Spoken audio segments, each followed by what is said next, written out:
वित्त मंत्री निर्मला सीतारमण की ओर से जो बजट का ऐलान किया है उसे जो सैलरीड पीपल हैं, जो मिडिल क्लास हैं, वो किस तरह से देखता है ये समझने की कोशिश कर रहे हैं। क्योंकि जो मिडिल क्लास है उसके लिए ज़्यादा ऐलान नहीं किया गया है। लोग सोच रहे थे कि शायद उनके जो इनकम है उसमें कुछ छूट मिले, जो टैक्सेस है उसमें कुछ कटौती हो। हालांकि टैक्सेस बढ़े भी नहीं हैं लेकिन कम भी नहीं हुए हैं। तो हम कोशिश कर रहे हैं लोगों से जानने की कि वो इस बजट को किस तरह से देख रहे हैं, खास तौर पर जब ये कोविड के बाद ये बजट आया है। मैम, आपका नाम बता दीजिएगा और ये भी बताइएगा कि ये बजट को आप किस तरह से देखते हैं। Sure, doctor Shilpa Desai, C4 integrated से बात कर सकती हूँ। और मैं ये देखती हूँ कि कभी भी देश के लिए तो सब अच्छा ही सोचते हैं और हमारे प्रधानमंत्री जी भी उसी की ओर देख रहे हैं, सीतारमण जी भी उसी की ओर देख रहे हैं।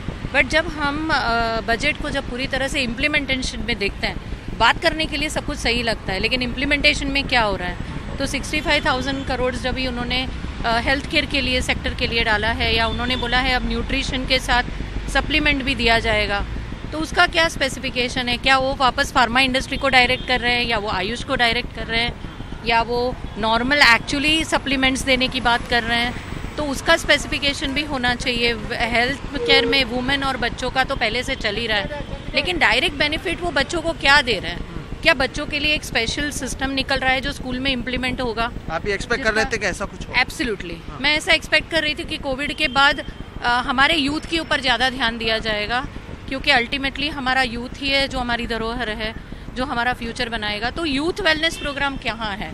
आपके लिए ये बजट, आप क्या सोच रहे थे इस बजट से और इस बजट को आप किस तरह से देखते? सर, मेरा नाम शलाका मासावकर है और मैं उद्योजिका है, मतलब स्मॉल एंटरप्रेन्योर कि मैं वही सोच रही हूँ कि छोटी छोटी मतलब जो हमारे प्रोडक्ट्स रॉ मटेरियल है या हम लोग जो बनाने जा रहे हैं, तो उसके लिए हम लोग को टैक्स वगैरह जो भरना पड़ता है, तो वो थोड़ा मतलब बहुत भारी होता है हमारे लिए कि मतलब जितना हम लोग कमाते नहीं उतना हम लोग को वो देना रहता है। तो वो थोड़ा सोचने की बात है कि थोड़ा मतलब करना जरूरी लगा था कि उसमें करना चाहिए था, लेकिन ऐसा हुआ नहीं हो रहा है। तो वो थोड़ा ध्यान देंगे तो अच्छा है। और जैसे अपने घरेलू जो सिलेंडर है तो उसका भाव तो बढ़ते ही जा रहा है, तो बहुत मतलब मुश्किल हो रहा है सबके लिए। और लॉकडाउन या कोविड के जो चल रहा था तो वो ज़्यादा ही मतलब बहुत प्रॉब्लम क्रिएट हो रहा है। मैम, आपकी क्या उम्मीदें थी और आप इस बजट को किस तरह से देखते हैं?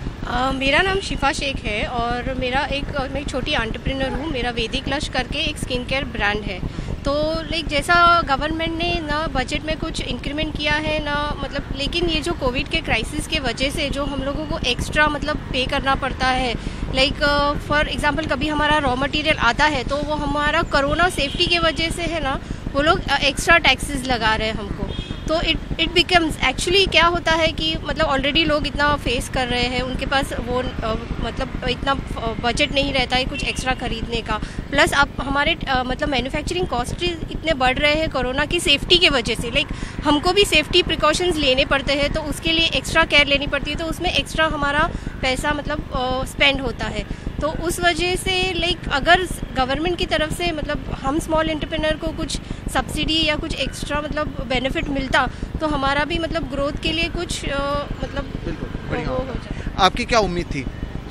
हाँ सर, एक्चुअली उम्मीद तो मतलब बहुत है, बजट बहुत ही अच्छा है, लेकिन मुझे लग रहा है कि ये सारे इम्प्लीमेंटेशन होते होते हमें जब तक मिलेगा ना तब तक नेक्स्ट बजट आएगा, ऐसा लग रहा है। बेसिकली मैं वुमेन एंटरप्रेन्योर के लिए काम करती हूँ और मैं देख रही हूँ ना कि मेरे जितने भी माइक्रो एंटरप्रेन्योर जो है वो GST अब तक मतलब उन्होंने नहीं लिया है, लेकिन बहुत सारे इशू उनको फेस करने पड़े। अगर वो लोग GST अप्लाई करते हैं तो एक तरफ से GST उनको लेना है और दूसरी जगह पे GST उनको पे करना है, लेकिन इसके बीच में ना जो CA के पास जाना, ऑडिट करना, उसके लिए अननेसेसरी उनका जो एक्स्ट्रा पे हो रहा है ना, खर्चा हो रहा है ना, तो वो सोच रहे कि यार इससे अच्छा है ना कि हम लोग बिजनेस में ना ही पड़े। तो उस तरह से मतलब हम लोग इंक्रीज करना चाह रहे हैं, लेकिन वो धीरे धीरे डिक्रीज हो रहा है। ये ईज ऑफ डूइंग बिजनेस की जो बात की गई थी, आप कह रहे हैं कि वो अभी तक हुआ नहीं हुआ है। मेरा नाम साइली भोसले है, मैं एज अ डाइटिशियन वर्क करती हूँ। सो जैसे देखा जाए as a dietitian the main part is food, but अभी जैसे कि एक्सपेंसेस पोस्ट कोविड सभी बहुत बढ़ गए। सो इनडायरेक्टली वैसे देखा जाए तो लोग जितना ख्याल रखना चाहिए हेल्थ का उतना भी नहीं रख पा रहे because of this expenses and जो भी हाई हो रहा है। And those are individually practicing as a dietitian बोलो या डेंटिस्ट बोलो, तो we have to pay rents of our clinics and everything. So these are also factors जो है हम लोग अभी पोस्ट कोविड जो है फेस कर रहे हैं। तो आपकी उम्मीदें जो थी उस हिसाब से ये बजट है या नहीं? एक्चुअली वैसे देखा जाए जैसे मैम ने बोला कि है, बट अभी तक इतना प्रॉपर नॉलेज नहीं आया है उसका एंड प्रॉपर इम्प्लीमेंटेशन नहीं है। जैसे सर आपकी क्या उम्मीदें थी इस बजट से और क्या हुआ इस बजट? मेरा नाम शशिकांत है और मैं सामान्य एम्प्लॉयज़ हूँ। हमारी बजट से मतलब जो बजट है उसमें कुछ सुधार तो नहीं हुआ। मैडम ने बहुत अच्छा बजट निकाला है, बहुत ही अच्छा है, लेकिन जो कोरोना के जो अभी कंडीशन चल रहे हैं उसमें से बहुत से लोगों के जॉब गए और जैसे हम लोग जैसे एम्प्लॉयज़ है उनका तो हम लोग को आधा सैलरी मिल रहा है।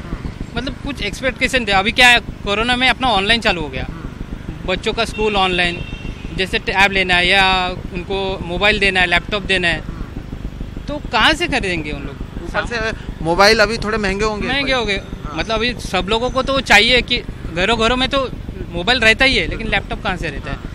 बहुत सारे लोगों को मुश्किल ये हो रही है कि ऑनलाइन है अच्छा है, मतलब फॉरेन में ज़्यादातर ऐसे ऑनलाइन होते हैं, ठीक है ये नया है ऑनलाइन ले लिया अपने क्लास में, लेकिन क्लासेस कितने बच्चों को बहुत मतलब फ़र्क पड़ रहा है उससे। और फीस तो उन लोग ले रहे हैं, फीस में ना कटौती की, ना अपने इलेक्ट्रिसिटी में कुछ कंसेशन दिया, जैसे कि आप बोले थे इलेक्ट्रिसिटी में देंगे, या मतलब बहुत सारी चीज़ें थी उन्होंने कोरोना में बहुत फेस किया, लोगों के जॉब तक गए हैं। कोविड के बाद जिस तरह से लोगों ने जॉब लॉस की बात की या जॉब में कटौती की बात की या राहत की बात की, मिडिल क्लास के पास ऐसी कई सारी उम्मीदें थी। कुछ ज़रूर हुई हैं, बहुत सारी चीज़ें नहीं हुई हैं। अधिकांश चीज़ों पर सवाल है कि ऐलान तो पिछले बजट में भी कई सारी चीज़ों का किया गया था, लेकिन इम्प्लीमेंटेशन वो नहीं हो पाया है। तो मिडिल क्लास फ़िलहाल ये सारी चीज़ें या इस बजट को इस तरह से देख रहा है, अपनी अपनी चीज़ें जो हैं वो जिस तरह से उन्होंने एक्सपीरियंस किया उस हिसाब से उन्हें जिस तरह की उम्मीद थी, फिलहाल जितने लोगों से हमने बात की, अलग अलग क्षेत्र के लोगों से बात की, उनकी उम्मीदें कुछ हद तक ज़रूर पूरी हुई हैं, लेकिन जितनी उम्मीदें थी वो पूरी होते हुए नज़र नहीं आ रही है। मुंबई से कैमरा पर्सन राजेंद्र दयालकर के साथ सोहित मिश्रा, NDTV इंडिया।